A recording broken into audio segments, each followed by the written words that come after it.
Hello, people. We are back. Donald Trump does not like black people. Hello, people. We are back. Actually, the podcast, episode 200. It's a celebration. Not celebration you think, but it's a celebration. 200 episodes. We just sat here 200 times and talked about a whole bunch of shit. And I'm proud of it. We proud of it. Thank y'all for listening. To people that do listen and fuck with us. We appreciate y'all. Thank you. Many more episodes to come. Yeah, we just appreciate it. Episode 200 out this bitch. And you can catch them episodes on Instagram, YouTube, TikTok, Facebook, Apple Podcasts, Spotify. I'm going to stop saying all this stuff, but all the platforms that you watch your podcast on, you can probably find us. All you got to do is type our name in. If you can't, go to another platform and type us in. We'll probably pop up there. But yeah, episode 200. We got a good show for y'all. I'm proud of you. A lot has happened. Yeah, life has taught me discipline. We got a lot to talk about. Let's get right to it. How are you? I'm okay today. Of course, the low-hanging fruit. I'm probably an 8.5. Okay. Yeah, I'm an 8.5, and I know we'll get more into it. 8.5 mentally. Financially an 8, proud of the progress that we're making.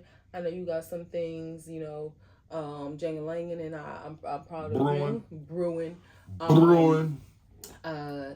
Work is good. Work is a 10. I'll say that work is great. I had a hold on some on one of my implementations, and then I had a meeting today, and it went very well, and I got some buy-in, so I'm excited. I'm just that's that. And physically I am a 9. Having a little bellyache right now. I don't know what's going on. Just a little SB. Not SB necessarily, but just not feeling 100%. Probably just need some rest. I didn't really sleep well the last couple nights. Yeah, I read something today. It was just talking about, how important, which is not anything I didn't know, but just a reminder of how important sleep is. And I want to get back to my 9 o'clock bedtime, like not getting in the bed, like good night. Yeah, and I know right now our bedtime is like 10:30, like at the latest, like TV off.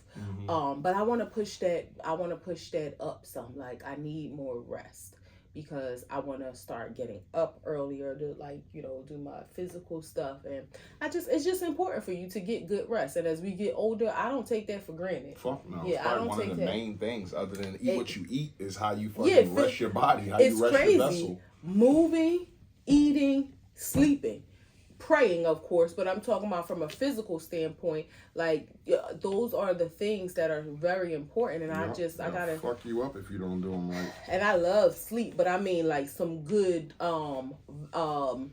healthy sleep, like good rest making up for it on the weekend is one thing, but on a day-to-day basis, I just got to get back on track with that. But how are you? I'm good. Mentally, I feel like a 9.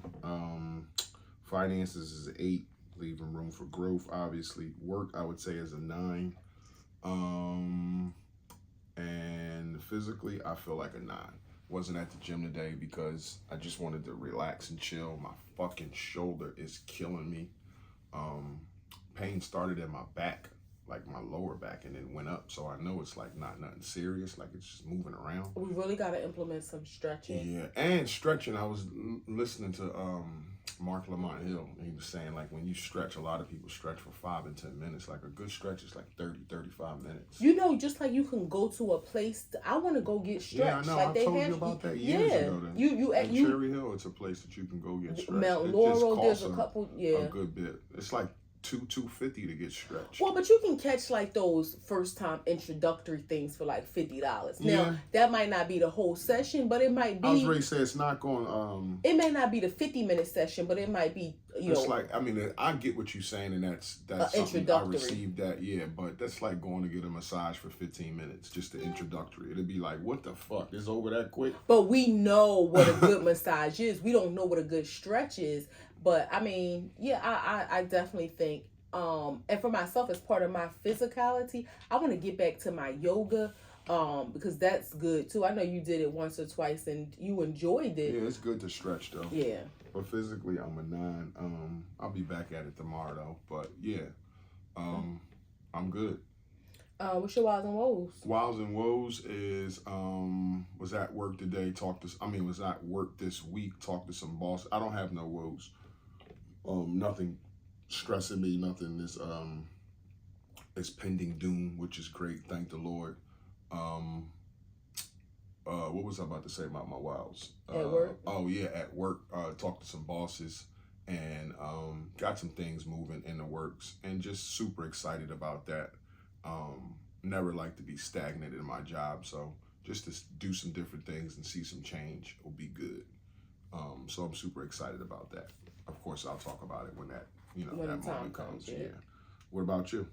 My woe, of course, again, the low hanging fruit, and not necessarily on a personal level, because I it's not the outcome that I would like to have happened, but I'm not as sad and devastated as some people are, because I was I in my mind it was 50-50. So I didn't have like my hopes up so high to be let down, because I just very well thought this is 50-50. But seeing how it is affecting others, talked to a couple people today who are part of the LGBT community, people that, I have relationships with, work, colleagues, friends, whatever, and the potential impact that it could have on them, and seeing the sadness and the fear. It's like, damn, like and again, we don't know, but knowing, how other people are impacted, it's sad. It's sad. So that's just, a woe, in that respect. My wow is, I'm gonna give a shout out to my sister. I don't even know if she'll see this, but my youngest sister, y'all know, is hairstylist, the best. She keeps my hair looking amazing when I go. But she is just, opportunities are being presented to her, and I keep her in prayer. I keep her motivated, encouraged to think bigger. And some opportunities are being presented to her, and not that she's like seeking them, but people are finding her. And just like, I give a shout out to my husband for his consistency, her consistency. And she was like, I don't know what's going, like, how are these people finding me? I'm like, your work speaks for itself. So that's just a while. I'm just proud of her. And I kind of am like her acting faux manager, as she says it in but just super proud of her. And today, being with her, helping her respond to some communications that she had received. I'm just proud of my baby. So that's my wow today. Cool. Yeah. Low hanging fruit. We had an election yesterday. Trump wins. Kamala is lost. She conceded. She gave I heard that she called Trump and congratulated him and asked him to be the president for all the people. But yeah, Trump wins. He's doing another 4 years. Kind of expected this. I expected this because, I listen to a lot of people talk at work, and I don't even be in those conversations about politics or religion at work, but I listen and I kind of, get the pulse of what's going on. I watch a lot of podcasts, so I kind of get the gist of what people are talking about. Not that social media is the masses, because it's not, but I kind of just know that a lot of people in the country like Trump more than a lot of people think that they like Trump. So obviously it was a close race. It wasn't a landslide, I would say, but Trump wins. What's your first thoughts to that? And again, I don't know. I'm sorry not to cut you off before you get started. When you just to touch on your point about these buzzwords are starting now of election stress. Like, this is the first time in the elections that I've been not a part of, but I've witnessed in my life that people are like stressful, like upset about them and stuff like that. Like, it's affecting them personally. I grew up with a lot of people saying the president doesn't affect me personally. Like, and then you know, and again, I don't know the plight of the LGBTQ community. There might be some there might be something there that they can be upset about. I don't know, so I don't want to speak about that. But just regular folk that seem down and glum about an election. Well, and I think part of it is because What's your thoughts? And part of it is because we've never had a president like him. Now, he was president before, but I think that's why before it was like, okay, if the Republican Party wins and you're a Democrat, you kind of know that they are just still going. I wanted to read something. You know that they are still going, like, it's just going to be politics as usual, right? Or if a Democrat wins and you're a Republican, you may not agree with all of their policy, but it's going to be politics as usual. With Donald Trump, it's not politics as usual. He's trying to do things that aren't part of the usual, which is why I think people are nervous, because it's like, oh, this is a different brand of politics, because we know, like, he isn't naturally a politician. He's naturally a businessman who has become a politician, and he is not sticking to the status quo of politics. And I think that what has people like a little frazzled, because but that's the very same thing that voted him in office, is because he's not the traditional Mitch McConnell who will get up there and speak from the talking points that was discussed previous. So it seems like when you're talking to the masses and the people, they're talking in a political a jargon that you quite don't understand, and with him you do. But so I mean, what I'm saying is though, you understand. So you understand some of the things that he's trying to do could really have some serious implications. So and I know we kind of talked about Project 2025 before, and it was, you know, very robust. But here are some of the things that will directly impact people. He wants, and when you kind of listen to some of these things, it pushes the agenda to establish a white Christian society. He wants to end no-fault divorce, because, you know, in the white Christian world, you know, you be married forever, you don't get a divorce. He wants to end no-fault divorce. A complete ban on abortions without exceptions. And again, that's without exceptions. Ban contraceptives. So, I mean, and that it's like you can't even take contraceptives. So if you get pregnant, you got to have the baby. You can't take birth control to avoid unwanted pregnancy. Still pushing that Christian agenda. Can I push back on the first three? If there's a high divorce rate, wouldn't you want divorces to come down? Like, wouldn't you want That's not the government's business. I don't think I would want the government. And this is part of my feeling. I feel like a lot of these are religion driven, or driven by religion, right? And we know that the Constitution says there should be a separation of church and state, so laws shouldn't be established based on religion. But I feel like that's, so from a religious standpoint, God wants people to be married, but the government shouldn't implement something that stops people from getting. Okay, let me land my plane. They say that there's no church and state in the or there should be a separation of church and state. In one of those documents it says something that. Yeah. Okay, but it is. So it's like it is, and it has been for years. So let's act. How has it been for years? Because they make laws that involve religious beliefs. Abortion isn't the first religious belief. What other laws are driven based on someone's religious beliefs? We had this conversation a few years ago. It'll come to me, but I can't think of a law right now just off the top of my head. But we had this conversation on the pod a few years ago that there was some blurred lines with church and state, and how certain laws are the premise behind them is religion, and that I think how abortion it's not right. It's definitely. But I'm just saying, abortion is not the first. And just number one, if you want the divorce rate to go down, I don't know who should implement what, but to end divorce rates and to force people to say, okay, don't get married and be having 3 and 4 and 5 marriages. Like, don't get married unless you're serious.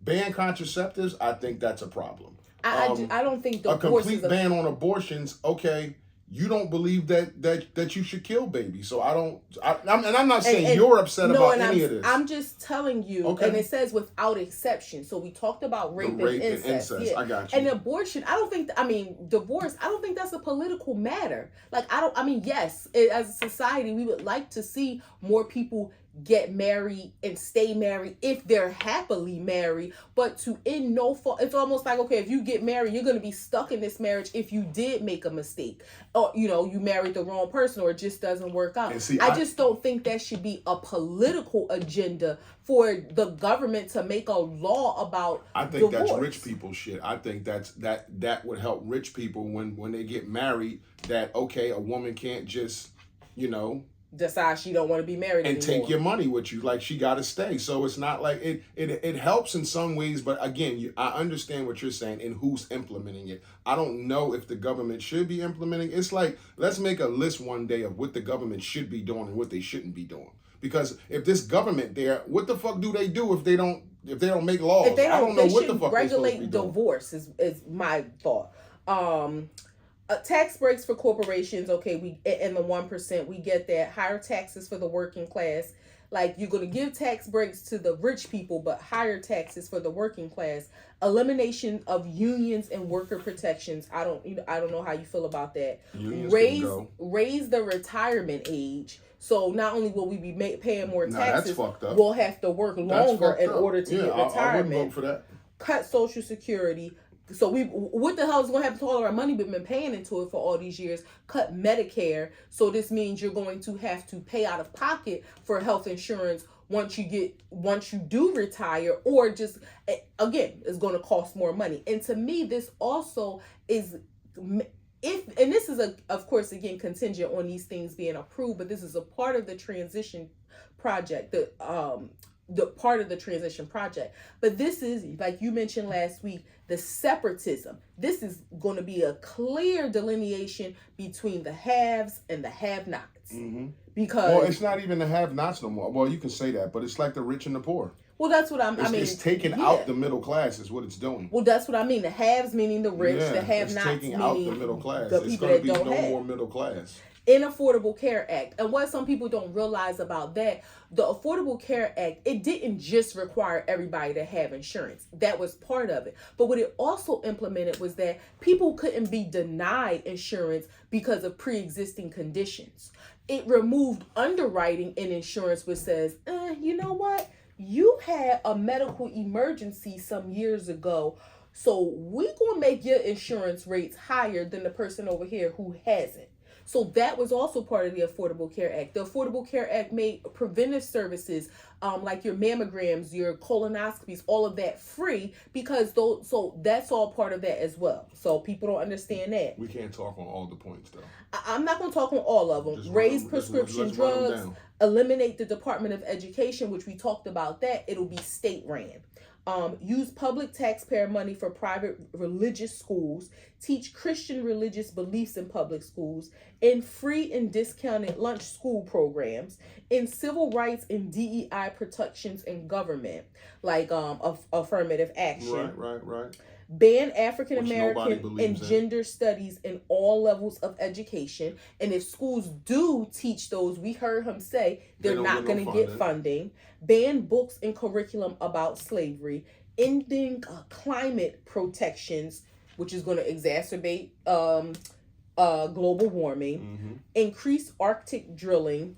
Deregulate big business in the oil industry. Promote and expedite capital punishment. So kill people that are alive, but don't kill babies. Like, do you believe in murder or not? It's not necessarily believing in it. We can stop here. It's not necessarily believing in murder. And I think when people do that, they're putting their own bias in. Like you generalizing something. We're talking about a baby that you shouldn't kill babies. Like, it's a fucking baby. It didn't ask to come here. We're talking about a person on death row that might have killed 19 people. Like, it's a difference. It's apples and oranges. It's not the same thing. Okay. And this is where the LGBTQ community come in marriage equality. So all these people who are that's a problem. Exactly. That's a problem. And it may be reversed. And see, this is some of the things that I didn't know. So that's a problem. That's something I wouldn't vote for. Condemn single mothers while promoting only traditional families.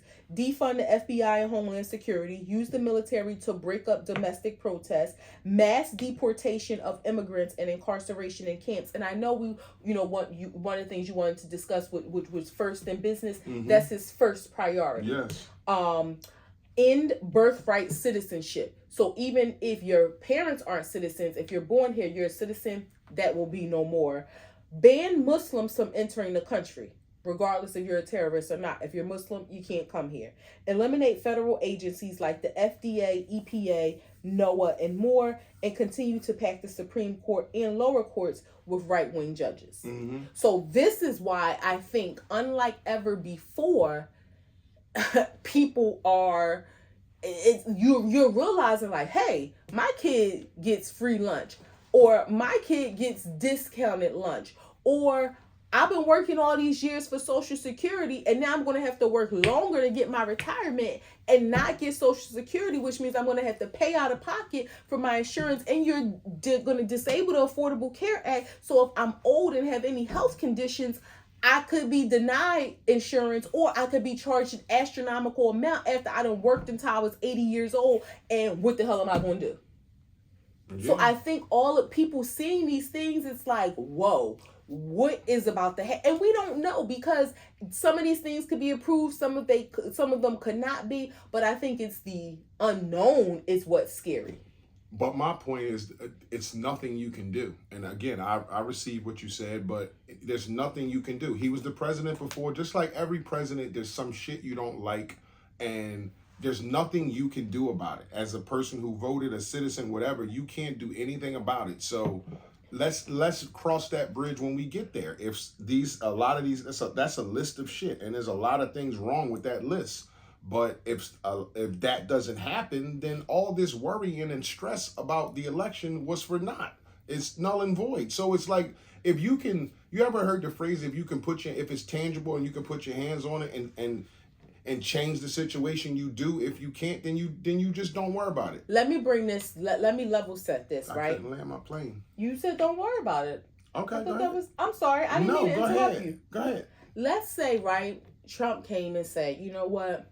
During the pandemic, we know courts were closed and systems were, done differently during that time. And there were a lot of exceptions that were made during that time that we want to reverse and review again. So anybody whose cases were thrown out between, 2019 and 2022, those charges are being re-implemented in court. So what are you asking me? What do I feel about it, or what can I do about it? No, of course you can't do anything about it, but it's silly to ask me how I would feel about it. Of course, if that happened, I would feel bad about it. But if it didn't happen, I don't feel anything about it. I wouldn't sit and worrying about what. No. What I'm saying is, if he proposed that. Now, again, you don't know if it's going to be approved or not. But in your mind, you may be thinking, hey, that could impact me. I'm hoping that it doesn't get approved. You're not understand. I understand how a lot of those things on the list can impact people, as far as the free lunch and all that kind of stuff, and you have kids to go to school. I get how you can say, hey, that may impact me if that happens. All I'm saying is just the stress of this. It seems like everybody is bogged down, and will be for some days, because Trump is the president now. Almost like the things that he get in office, he's gonna do all these things, and it's a go, it's a must. I mean, it's a green light for all that shit to happen. Now, I get the shock of it, but it just seems like, to me, for this election, I don't want to say a lot more people was invested in it, but it just seems like it affected a lot more people. Yeah, because it was a lot more. He's different. A lot more at stake. But I'm saying we had him before, so it's not. A lot of things happened before, so it was a lot at stake then. We was going through a pandemic, so a lot was happening then. But I'm just saying that if it's not happening now, you got a life to live. You still got kids. You still got to go to work. You still got a life to live. Like, don't get yourself bogged down with this stuff. It's nothing you can do about it, is all I'm saying. And I'm not saying like don't worry because it's gonna affect your kids. All I'm saying is, what can you really do? And it's not gonna help you none to just be bogged down and worried about this. Yeah, but that's easier said than done. Telling people that their marriage, somebody who they may have been married to for the last 15 years, because this person doesn't believe in it, that all of that could be undone. You know, yeah, you hope that it doesn't get approved, but just the fact that there's somebody in a position of power that is even proposing it, you shouldn't allow yourself to be stressed. You shouldn't allow it to impact your daily life. But that's much easier said than done when it's something that could drastically impact your life. It's crazy because I heard from 3 people today who don't even know well, 2 of them know each other, but people were talking about the potential, and I'm not saying this as just like general rhetoric, of seriously thinking about other countries that they could relocate to. And I'm talking about like business professionals, people who were like, somebody mentioned the Dominican Republic, somebody mentioned Thailand, and this is a Black person, part of the LGBTQ community, who knows some people who relocated and was like, they are LGBTQ friendly, they are friendly, you know, to Black people. Like, these are serious considerations that people, now I'm not saying they're packing up, planning to move, but people are thinking about, like you said, it's nothing you can do if these laws are implemented, but they're thinking of like, I don't want to be part of this U.S. system if these things are implemented. And part of what he said, and I didn't see that as part of this agenda, but somebody mentioned something about, and we kind of heard whispers of it, I don't know the details of his plan to create a dictatorship where, you know, he's president for the long haul, but I don't know. I don't think that would ever happen. That was just rhetoric of talking about, I'm going to tear up the Constitution. Like, the whole voting process and the whole system of government is democracy. So that is the Constitution. Like, there's no way people are going to vote for him to be president forever. Like, that shit is nonsense. No, yeah, I agree. Like, I don't think they would, but it's not like it hasn't happened in other countries before. What? Where democracy has been overturned. Now, I'm not in any... If democracy was there, it hasn't been overturned and turned into a dictatorship. There's always been a dictatorship. I'm abreast on stuff that happens in the world, babe, more than you are. And there's never been a democracy that's been overturned and turned into a dictatorship in the modern era. No, it hasn't. Not sure. And again, this isn't a debate. Like, this is just your opinion and my opinion. Like, well, it no, seems I'm sometimes like we not... debating, like we right or wrong. We're like yes or no. It's like no, like it's just your I don't think it's right or wrong. I think that there, and I want to say it's one of the Middle Eastern countries, but we can look that up later, where their democracy was overturned. They might have been trying to get democracy there, but if democracy existed there where you vote, they didn't say, okay, now we're not going to vote and one guy's running the show. That hasn't happened in our modern era. That shit's happened back in the day, but not in our modern era, since democracy has, like, it in our modern era. I can't say since democracy has started, because it started in Abraham Lincoln. But I'm just saying, like, that's what our people want, is democracy. No matter how much they hate and bitch at it, they want the process of, I have a voice, I want to vote, and I want to put the guy in. You say our people, but you got to think, there are some people who are Trump fans who's like, let him ride out forever. I don't think anybody would even the well, I mean, I can't say what they thinking in their head, but even the Trumper thumpers, that, like, I don't think that they would vote for him for forever. Especially, motherfucker gonna die. Like, he ain't gonna live forever. Like, he almost 80 years old too, so die. Forever, as long as his forever is forever. I mean, whether that's another term. I mean, again, according to our current constitution, you can only do 2 terms. But if he could do 3 or 4 or 5, you figure if he could do 3 more terms, that's 12 more years. How old is he?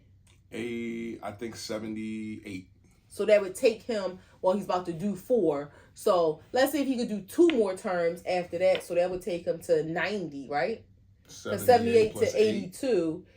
No, well, 78. He already gonna do this one, so that's 82. If he could do 2 more after that, that's gonna take him to 90. I'm just saying. I think some people who are fans of his now, how lucid he's going to be at that age, who knows? People die, even the voters die. So it's not like them same people gonna be like voting for. No, it can't. Yeah, it wouldn't be the same people. But did you see the picture circulating? The group of boys. It was like 10 or 12 little boys down South Philly, all dressed up like him. They all had on red MAGA hats. They had on black suits. And one of them, I'm sure it was I think it was a toy. He had like an AR-15 gun. And they looked like they weren't more than, 11, 12 years old and was all lined, like grouped up together. So that's the next generation. And again, that's not part of our Constitution. But I'm just saying for some people, if they thought that they could, keep him longer, they may be in agreement to that. I hear you. But I don't think It's the a stretch. masses would it's agree. A stretch. That's a stretch to have for like the USA to be a dictatorship. Like I don't think anybody who lives here wants that.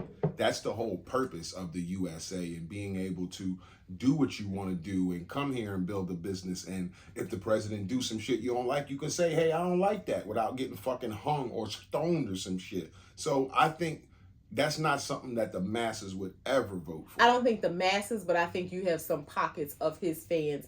That's I don't even plausible. think they realize, That's plausible. Like they just feel like it's Trump or die. Right. That's plausible. That's definitely plausible. His first order of business is deportation and rounding up the 13 million illegal immigrants that came into the country since 2020, since the pandemic. Thoughts about that?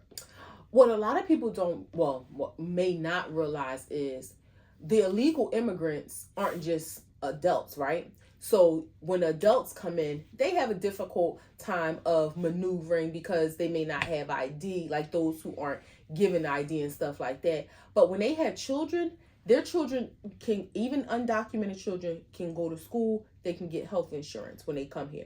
So I think a lot of these schools, they're going to start seeing kids being pulled out. Like they just going to stop showing up because the parents are going to be afraid. We talked about this before, how they don't want to be involved. They already don't want to have their names on record anyway, but they send their kids to school because that's part of the American dream. They hope even for themselves, if they can't achieve that, at least their kid may get the opportunity. I think we're going to see a lot of kids impacted by being taken out of schools. You remember our old landscaper, Fortunato. When he was here, whatever happened. ICE deported all those people last time that Trump was in office. When the springtime came and you contacted him, like, we're ready to start, his business had closed because all his people were gone. So I think that is part of them removing people they're going to do what they're going to do. Like, it is nothing. But I think the schools are going to start seeing an impact, like almost, I don't want to say immediately because he goes into office January 20th. So I don't know between now and then what they're going to do. But I think we're going to see a big impact on the children. I agree with that. Then there's going to be a lot of ramifications that happen because of this. But what are your thoughts on the president saying I'm taking illegal immigrants out because I want them to do it the legal way? That's what I'm asking. Like, what's your thoughts on the government saying illegal immigrants have to go and do it the legal way? Like, this is the country you was born in, and I'm not saying you should go one way or the other. I'm just asking what's Tasha's thoughts on the 13 million illegal immigrants having to go and do it the right way, like everybody else, like a person who comes from Canada, a person who comes from wherever. I'm not in agreement with, if they're not causing any harm and doing anything negative here, I'm not in agreement with, if you want to change policy as far as allowing new people in, that's one thing. I'm not in agreement with uprooting these people's lives to send them back to, they probably don't have anything to where you're sending them back to. Right. Because especially you got to think, if they've been here any number of years, even if they've been here a year and they left behind everything they had, they could have brought their whole families here and be going back to nothing. So I'm not in agreement with just uprooting people's lives. I do think there does need to be a change in policy as it relates to immigrants as far as the funding that we're spending, just giving them money and giving housing vouchers and all that, where there are other people who are here who are in need.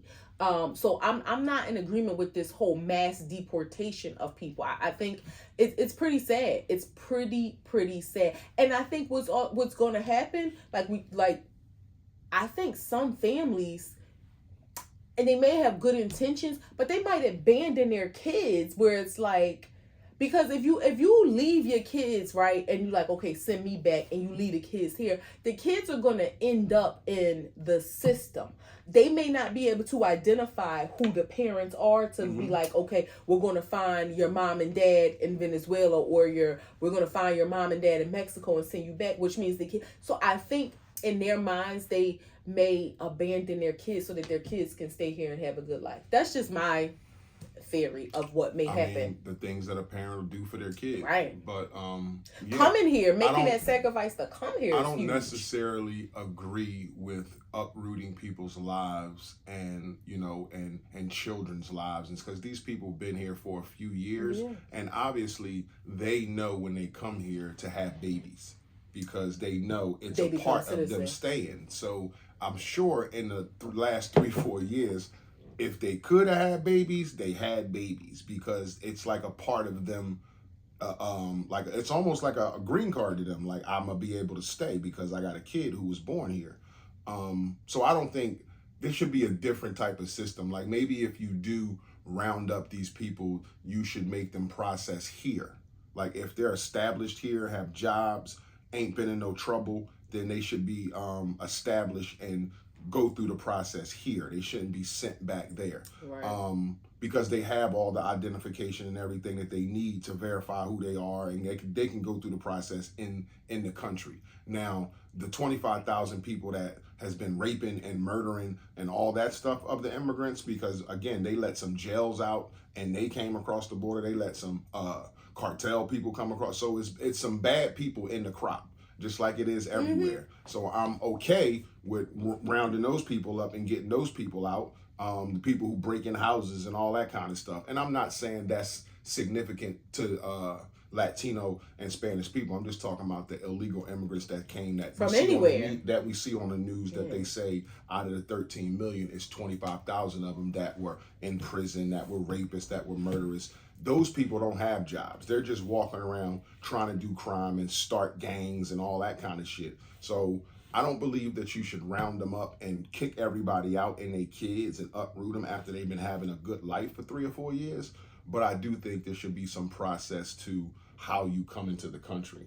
It has to be. When you say 25,000 out of 13 million, that's not even 1% of them. Yeah, but it's still 25,000 murderers. No, I agree, but that's a lot of people. That's a lot of people. That's like a small city. That's a lot of people, and they should be sent back to do time wherever they need to be going from here. But it's crazy that his platform focused so much on they're letting them out of the jails, they're coming less than 1%. It's like 0.2% of the immigrants that came here. But the picture that he's painting, which is dangerous, because I was talking to someone who is Hispanic today, and also part of the LGBTQ community, and they were very upset, but mentioned like people don't, you see, unfortunately, ignorant people, you see a Latino person, you don't know what their status is, but people who have that negative or prejudicial mindset paint them all with the same brushstroke. Right. And just think, oh, because they're Latino, go back to your country. Like, bro, I was born here. Because a lot of them were. Or they came from Puerto Rico and they're citizens. But that negative light that they were painted in, the migrants, they're coming here raping and murdering our families. And when you look at the numbers, because they said 25,000, which is a lot of people that should be sent back to jail but it's such a small amount compared to the vast number. 13 million is a lot of damn people you let in this country when you consider the homelessness, the unemployment rates, the poor education systems. That money can be funneled into things that we need here. So that's why I think there definitely needs to be a the 25,000 though. I understand what you're I'm saying. not It's not downplaying even at all. 1%. I'm saying it's not even 1%. It's merely a fraction of the 13 million. But one of those murderers can kill 10 people. One of those rapists can rape 5 women. So they can one of those one person can hurt a group of people. So it has the potential to. I'm not downplaying at all. I'm just saying he made it seem like 50% of the migrants that were coming here were bad. It's Trump. He carries sauce. Yeah, I'm not downplaying it. It's just such a small number compared to what he was painting all of them as. Which, it's like saying, all the black people, all they do is rob and steal and kill each other. I ain't never robbed, I ain't never stole, I ain't never killed a person. And it's a lot of people who can put up those same 3 fingers. And it's like, you can't paint people with a brush stroke like that. Just like we can't paint all white people to be racist Trumpers. Mm-hmm. Or we can't even paint all Trump supporters to be racist. I don't believe that all of them are. Some of them are misinformed, some of them, whatever their reasons are. But that's all I'm saying. 25,000 is a lot. And they need to, handle them accordingly. But it's just sad that so many of them were painted in that light. Yeah, talking about a broad brushstroke. Talking about criminals in that sense. Young Thug. Why you just call him a criminal? But I hear you what you're saying. I get it. He's been convicted. I get it. You can call him a convicted person a criminal, but it's just kind of harsh. Convicted of a crime. This is Young Thug is out. And I guess for any man coming out of prison, I've been in jail before, and I don't wish it on nobody. So if he's not in jail, okay. But I'm weary about saying shit like that because we are talking about a person who supposedly ran a gang and was in war and beefs and, some people died and things like that. So I'm wary about saying like being all supportive and being like free thug and that kind of thing, because there's people that died and there's people he might have hurt, although he might have had people hurt. And so that's my thing on him and being out of jail. I don't wish nobody to be in jail, but bad people is who I was about to say, you said you don't, yeah. So, and then he gets out of jail and he's on a 45-year sentence, which was suspended to 15 years probation, 5 years in jail with time served, and then 20 years on the back end if you violate said probation. Wait, so 5 years in jail? 45-year sentence, 5 years in jail, time served, the 5 years is suspended, 15 years so probation. He did 5 years already? No, he did 2.5 years. Okay. On a 5-year sentence, you would get out anyway. Okay. On good behavior, so that's why it's time. He got a time served on the 5 years. Then 15 years probation and 20 years on the back end if you violate said probation. The probation states he's got to do a series of shows. He's banned in Atlanta for 10 years, a full decade. But he has to come back there 4 times a year and do shows and give the money away. And a couple of other things. Can't be around any gang members or felons, and he only can do music with 2 people, which is Gunner and his brother. So the lengthy probation, you know what I don't get, right? So you got these young black guys who come out and just dodge 50 years in prison where, the state was trying to get you on a RICO charge. And I don't know if you know, but his first tweets was out. So he tweeted like 3 times. And one of his tweets was, nice plea deal, Jack. And it was like, okay, you kind of congratulating yourself on like, you made a nice plea deal. The next tweet was, wham, let's drop one on these rats. And then the next one was, Peter better buckle down, I'm coming, or something like that. And everybody was like, who the fuck is Peter? And why are you still like quoting shit like that gang kind of lingo, rats and wham? Everybody found out that wham is little baby, but just that kind of like if I was on 15 years probation and I was out for 2 days, I'm not tweeting or going on social media and talking any kind of gang activity because, again, this lengthy 15-year probation can be sort of a setup, like a trap. Like, we know how hard it is and what Meek Mill went through for 13 years on probation, going back and forth to jail. We know how it can be detrimental if you still got 1 foot in, 1 foot out. Now, if you got both feet out, that's one thing. But if you, so that means if you go live in Nebraska and with your girlfriend and kids, you'll be fine. But if you still got 1 feet in, 1 feet out, oh, that's another thing. He can't make any gang related music. So all the music has to be like pop music or whatever. Well, he's already talking about doing music with Which Lil Baby, but he's already talking about doing music with Lil Baby, and you said he's not. But you said he's not allowed to do music with anybody except his brother and Gunna. Exactly. This is an example of you can take the man out the hood, but you can't take the hood out the man, and it goes to show that sometimes punishment is warranted. I know you say you don't wish jail on anybody. If you committed a crime, I do think you should be in jail. There's a video on Instagram of him and T.I. And it's like he's a felon. Like, why I can say that probably wasn't in Atlanta, so you can't say he was in Atlanta. But he's a felon. He's on record as being a 7-time felon.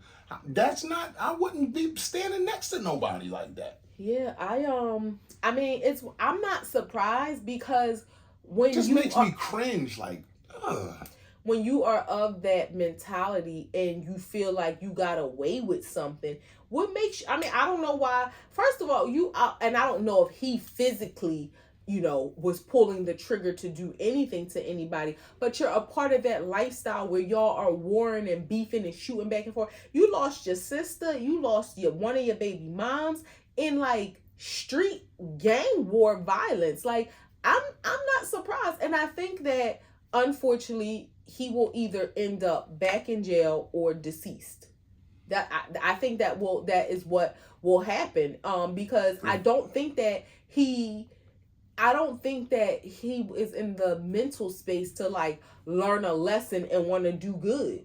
I don't think so. I think he felt like he got away with it. On a RICO, and I could have got life in prison, ended up getting 50 years, and ended up getting 5 out of that, and ended up only serving 2.5 the time I sat, and I'm back home with my family. I would be in fucking South Dakota somewhere, still with all that money he got, and he's worried about reaching and touching people who are felons. Like, but why are you even felons. with T.I.? You should still be making up time with your kids. Yeah, I just wouldn't be doing that. Like, I would have such a paranoia about my situation that it would be like, I want to talk to my lawyers. Like, what the fuck can I do? What can I do? Like, where do I need to go? Like, I need to sell my house, buy a fucking house in Nebraska, South Dakota somewhere, and I'm chilling. I can put music, I can get a studio in my house, I could put music out from there, and I could work with artists like Taylor Swift and fucking Ariana Grande and shit like that. But I'm not gonna be standing next to T.I., and I like T.I., shouts out to T.I., but he's on record and being on court documents as a felon.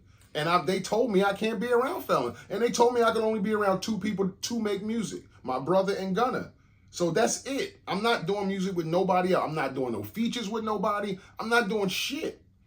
Well, this is what happens when you don't have good people on your team or in your circle, or even, and I can imagine T.I. with his positive mindset may be a good influence on him to stay out of trouble, but you're, like you said, you're already breaking the rules by even being with him. But when you don't have good people, and him being like the leader, it's probably hard for somebody to like pull his coattail and try to, give him some guidance or give him some feedback, because they look like, okay, well, he's the boss. But this is what happens when you need people around you that, keep you on the right track and doing the right things.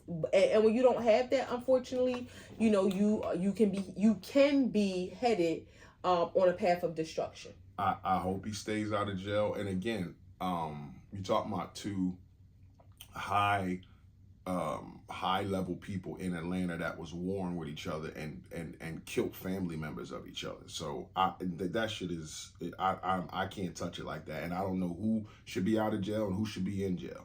So That's just it. I think the lengthy probation is fucking hard. You should contact motherfucker like Meek Mill and see how he navigated them 13 years. When he went to jail. Or Wallow. Like, went to jail. Yeah, you talk to a Wallow. He just got his parole fucking done. Like, ask him how he navigated that parole. And probation and parole is different. It's very, very, very different. Parole is much more strict. But ask them how they navigated that shit and how hard it is and how you should probably move, because they waiting to send your ass back to jail, bro. They waiting to send your ass back to jail. And it's going to be for 20 fucking years? Nah. Yeah. I would be out the way, can't see me, and I'm just spending my money.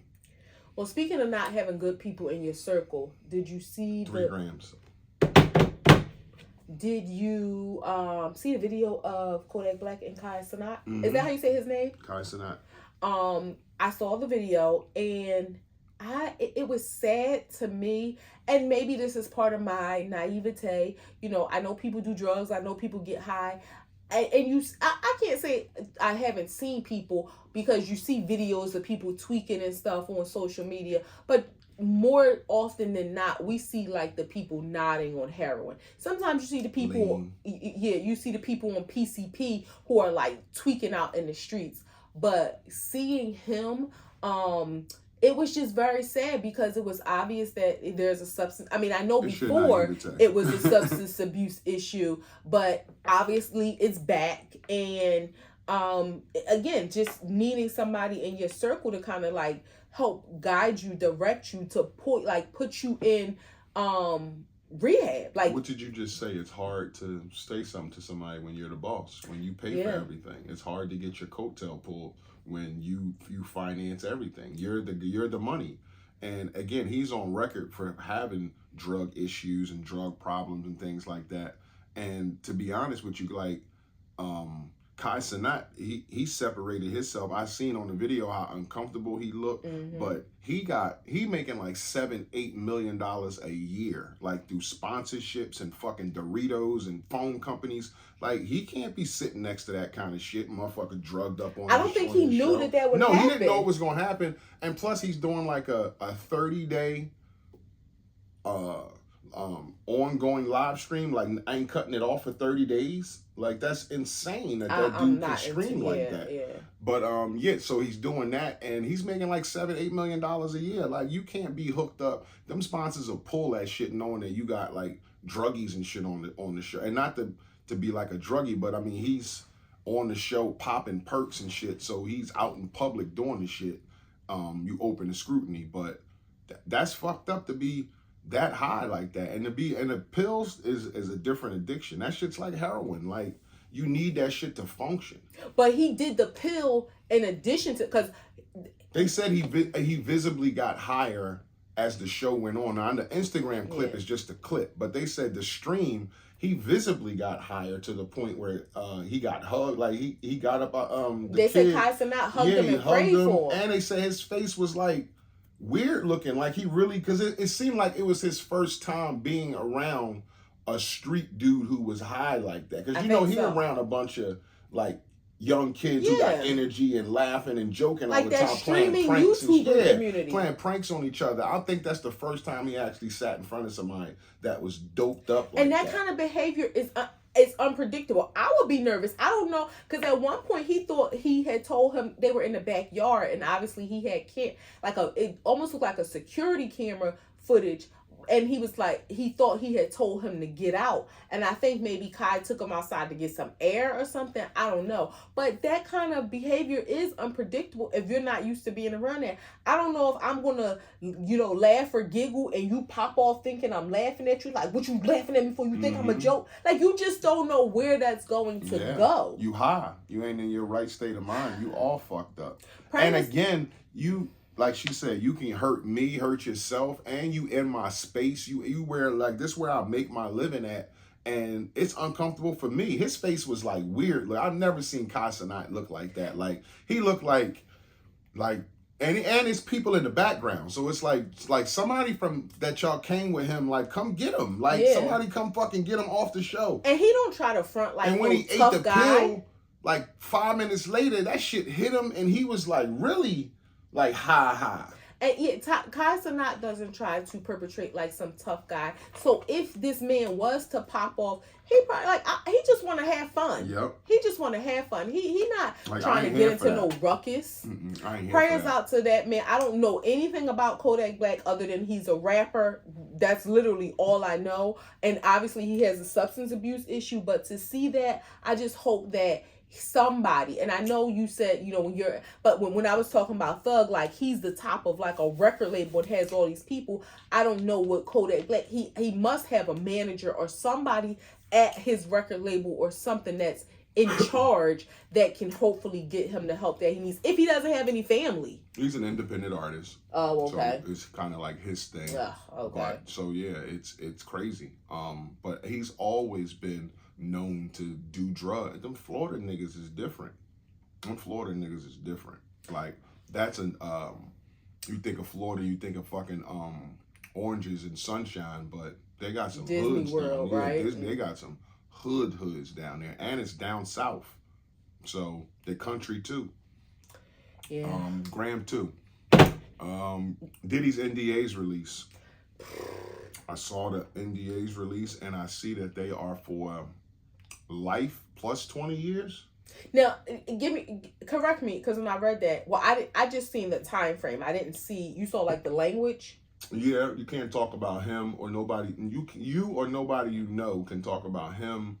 What you saw, the movies, the parties, drinks, all kinds of shit like that. Like all this little menial shit you can't say anything about. So for his lifetime plus 20 years after he's gone. No, for the person who signed it.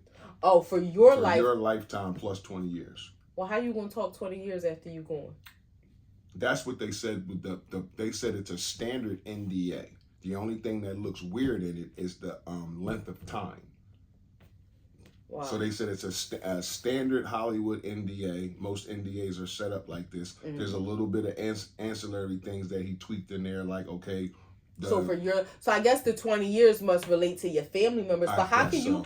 How can you control them? I don't know, but that's just weird to say life plus 20 years. Yeah, that's like if God forbid, something happens to my mother, and it's like I can't talk about. I don't want nobody know about these freak offs. Yeah, but like, okay, if my mom attended the freak off once she's gone, your daughter can't talk about. I can't talk about it for 20 years. But who's gonna get in trouble if they do? Because your granddaughter can't talk about these freak offs. What if my mom didn't tell me that I couldn't talk about it? Nobody can like talk that's about these crazy. Freak offs. That's crazy. Can talk about these freak offs. But you know what though? It explains why until the court documents.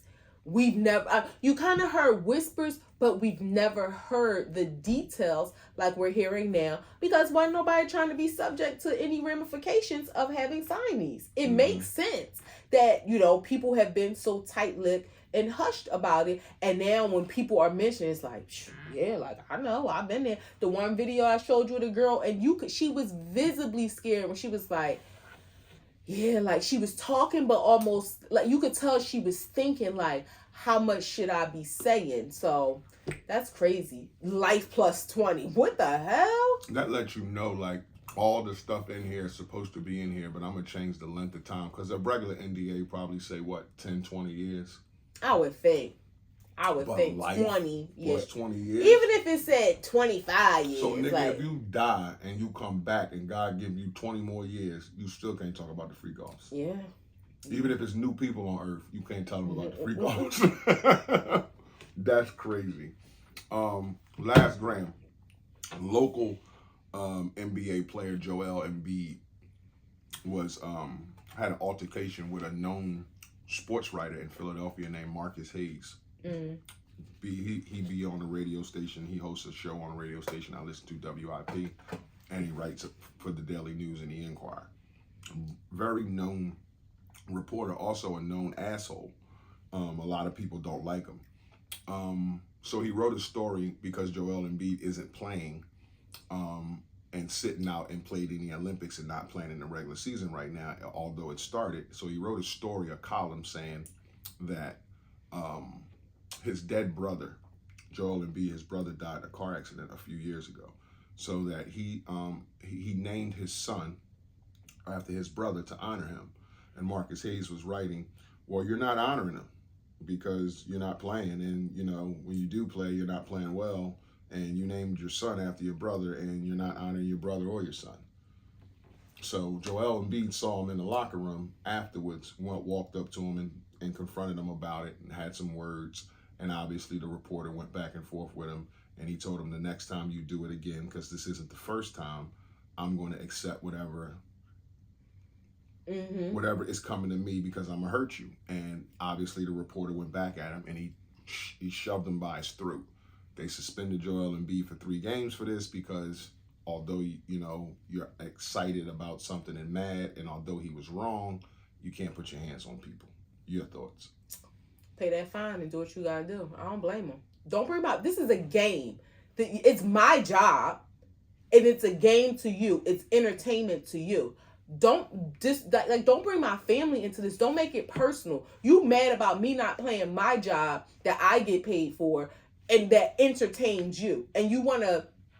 I'm with him. He should have. If you was gonna get fined and get suspended, he should have probably choke slammed. I like when people get choke slammed. He should have choke slammed him and got suspended for 5 games. Like, I'm with him. Yeah. Don't bring my family into this. Like, are you crazy? Like, you wanted to incite some anger in me because how you think that was? Because if I didn't pop off, then you think I'm a sucker. Like, how you think that was going to blow over? Oh, you not honoring you. Like, nah, that's disrespectful. So let's just say, let's play it all out because that's off emotion. So let's look at both perspectives. Is choking Marcus Hayes worth $1 million? If I got it and I'm disrespected, it's no price tag on disrespect. When it's up, it's up. I'm just asking. If you play it all out, you know he's a reporter. You know he's gonna sue because it's all public. So yeah. You're a fucking guy with a $300 million contract. He's gonna sue you for that's. I'm keeping it light because you're settling out of court. Let's say he sues you for $10 million. I mean, because you punched him upside his head. You're a 7-foot guy who's 300 pounds, baby. If you punch him upside the head, you're gonna damn near knock his head off. I would take. And it I'm to not court saying and he don't need an ass whooping. I'm just saying. Is it worth whooping his ass? I would take it to court and fight it and make him spend a lot of his money on court fees. You would break him with court fees? Yeah, I would stand 10 toes on this. And I mean, again, Joel got the money. If he gotta quit and take his money and go back to his home country, he gonna be rich forever. But don't bring my family. And then his brother died in a tragic way at that too. Mm-hmm. Like, it's like where are the limits? Like, nah, like don't bring my family. You know how I feel when it comes to you, when it comes to my sisters, when it comes to my kids. I'm gonna stand on that. There are people who will never be able to like be in my space because you disrespected my husband. And I don't even have millions of dollars. And I didn't put my hands on you because I didn't want to go to jail. But when it's up, it's up. Don't be disrespectful. You mad about something, you feel, and again, this is my job. Mind your business. I mean, I know it's your job to write a story, but this is my job that you're worried about me not doing my job that is pure entertainment to you and others. I'm not, it's not like, oh, he went to Olympics, but he let this little girl die and didn't do her heart surgery. I didn't play basketball. Okay, you want to bring my dead brother into it? Nah, that's corny. I agree. I think it was distasteful, and the Sixers had told the writer that it was distasteful, but they had to have his back because he got his hands put on him. That's fine. Because he got choked up. So it was like, we got to suspend the player, and the rules are the rules. That's when you go in the principal office smiling and sign your demerit, like, thank you, have a great day. Yeah, I take the 3 games, or whatever the fine is. But yeah, I'm knocking you upside the head. And I'm not issuing an apology. Yeah, I'm knocking you upside the head. And yeah, I'm not issuing an apology for my behavior because if he say it again, I'm going to do it again. Yeah. But because again, I don't know what basketball has to do with the death of my brother. And you bringing my son, who I named after my brother, into it. Yeah. Like, my fucking son is 3 years old. He don't got shit to do with it. My brother don't have nothing to do with this. And all because I said one day, I'm honoring my brother with my career. Like, okay, I'm not playing right now. And they're saying, well, you could be. Like, okay, even if I could be, if I'm lying to y'all, so what? That don't mean you bring my dead brother into it. And maybe I am. You don't know what kind. My brother could have said, you know what? Don't sacrifice your body for the game. Take care of yourself. When you feel like you need some time off, don't push yourself. Don't cause a. Or you could be like, I'm honoring my body by taking care of it so that I can be there for my son. I'm not going to sacrifice my limbs and have my knees all or whatever is wrong with him, and then I can't play with my child at home. Like, you don't know the inner workings of what is going through his mind, and it's a game. Like, that's, yeah, like, don't you, and as a man, as a person, as a human, sometimes you gotta think. That's why I feel like it's intentional, because you can't possibly think that was okay. Yeah, it definitely was. You wanted to create this conversation. And there's a lot of people in fault for this, because Joel Embiid said something Friday night that I have an issue with this reporter, and he wrote this story about my brother, and when I see him, I'm going to address this story. The Sixers still gave Marcus Hayes a press pass on Saturday when they played the game. So even after that interview on Friday, when Joel expressed, when I see him, I'm going to address him, he should not have gotten a media pass on Saturday to go into the locker room. Right. When you know Joel is in there, and he just said the night before, when I see him. So a lot of people are at fault for this. But again, rules are rules. We live in a society where people are frowned upon if you hit people. So it is what it is. Sometimes people need to be hit. Oh, every day somebody needs to be hit. I mean, there's people who do dumb shit every day that you might want to punch in the face. Or some people actually wake up and deserve a punch in the face. But when you hit people, they say, oh, you taking advantage of somebody, especially if they don't fight back. It's like, oh, man, you shouldn't have did that. Or you being a bully. And that's, that's bad in our society, to be a bully or to be a person who picks on people. And it's different if, and again, there's no price on disrespect, on your dignity. It's one thing if I came home from work and it's like my old boss and it's like, babe, I punched Rosie in her face today. I just couldn't take it no more. And I got fired. And it's like you threw your job away. Like, you know what I mean? It's a little different. And put a tarnish on your record that's going to follow you. Right. It's a little different. But he got $1 million to spare. He got $1 million to spare. That's one thing about money. That's one thing about money. You can put you in a situation where you like, I can do some things. You always say you always say guns change options. Mm-hmm. Money changes options also. Of course. You will move and operate differently when you have money or if you don't have money. Of course. So it's one of them things where you can make decisions that others may not be able to make based on you having money. Mm-hmm. And with that, a wrap. A2TP podcast, episode 200. Yeah. Let me get it up. Episode 200. We hope y'all enjoyed it. We love sitting here bringing it to you. Catch us on all the platforms that you get your podcast on. If you type us in and you don't see us, then go to another platform. But we're on a lot of them, so you can find us on there and find some episodes to watch us and fuck with us. Like, subscribe, share. Chat with us, engage a little bit, fuck with us. International Walk. It's your girl Tosh, the co-host with the mostest. And I will say this. We ain't arguing, we ain't debating. We may not always agree on every point when it comes to politics, but we ain't no real politicking people. And I will say this, to those people in your households, if you have people that you love that you may not agree with, don't let that interrupt your flow, because these politicians don't really care about us individually. But I will also say, if there are people in your ear or chatter and you don't like it and it doesn't sit with you, be okay to separate yourself from that. Like, don't subject yourself just to be angry and riled up by people. But if it's somebody you love, okay, keep it moving. Agree to disagree agreeably. It is what it is. If you fuck with us, you fuck with us. If you don't, you should. Peace.